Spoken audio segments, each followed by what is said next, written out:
ತಂದು ಹಾಕದವನು ತಂದೆಯಾದರೇನು ಫಲ, ಮಾಡಿ ಹಾಕದವಳು ಮಾತೆಯಾದರೇನು ಫಲ.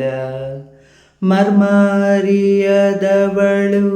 ಮಡದಿಯಾದರೇನು ಫಲ, ಗುಣವ ಅರಿಯದವನು ಗಂಡನಾದರೇನು ಫಲ. ಮಾನ ಕಾಯದವಳು ಮಗಳಾದರೇನು ಫಲ, ಮನೆಗಾಗದವನು ಮಗದಾದರೇನು ಫಲ.